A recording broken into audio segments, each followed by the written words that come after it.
বিসমিল্লাহির রহমানির রহিম। আসসালামু আলাইকুম।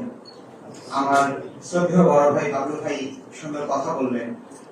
তো বাবলু ভাইয়ের জায়গা থেকে বাবলু ভাই বলতে পারে, আমরা যেহেতু সরকারি জোটে আছি, আমাদের তো আসলে এক হিসেবে কথা বলা যাচ্ছে না।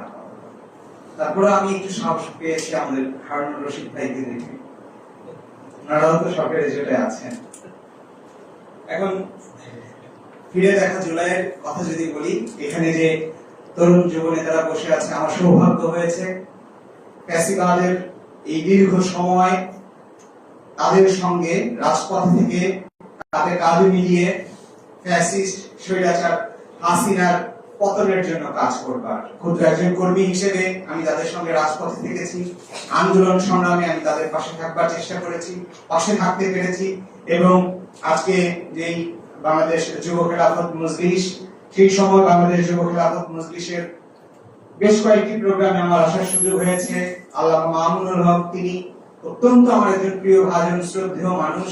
আমি ওনার মুক্তির দাবিতে যেমন আপনাদেরই মঞ্চে কথা বলতে সুযোগ পেয়েছি, একইভাবে আমাদের মঞ্চে কথা বলার সুযোগ পেয়েছি। এবং উনি যখন জামিনে মুক্ত হলেন, আমার সৌভাগ্য হয়েছিল আমি ওনার সঙ্গে গিয়ে সাক্ষাৎ করে এসেছিলাম।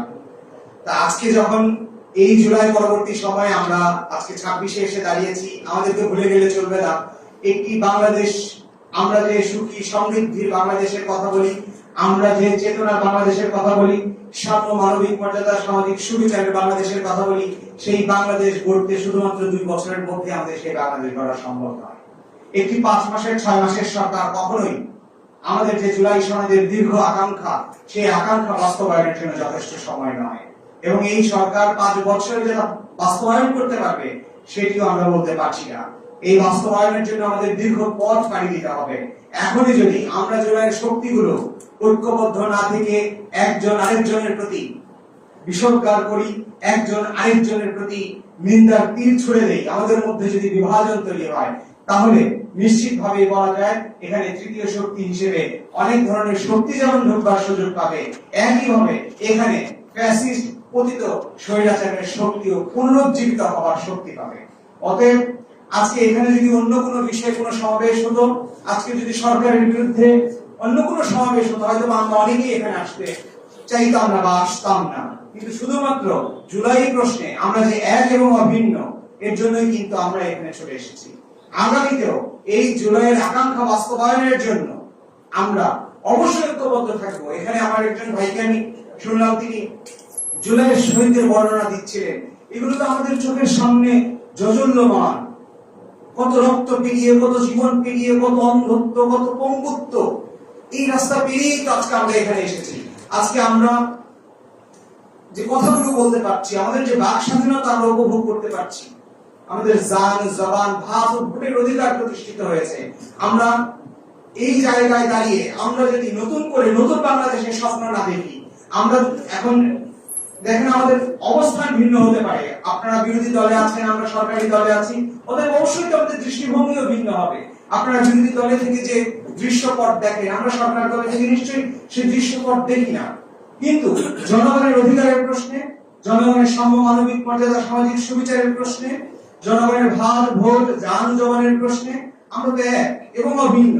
আবার যদি নতুন করে কেউ জালিম হতে চায়, আমরা তো অবশ্যই মজলুমের হয়ে সেই জালিমের বিষ দাঁত ভেঙে দেওয়ার জন্য আবার আমরা রাজপথে নেমে আসবো, আবার আমরা ঐক্যবদ্ধ হব।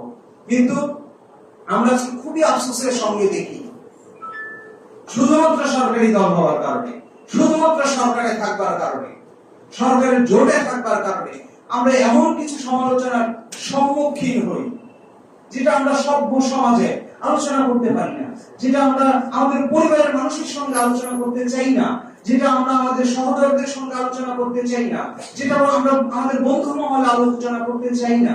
আমরা চাই না আমাদের সন্তানরা এই শব্দগুলো শুনো, আমরা চাই না আমাদের সন্তানদের সঙ্গে কেউ এই শব্দের কথা বলো। কিন্তু শুধুমাত্র ভিন্ন মত, ভিন্ন পথ, ভিন্ন অবস্থান হওয়ার কারণে আজকে আমরা রাজনীতিতে সেই শব্দগুলোর ব্যবহার দেখছি।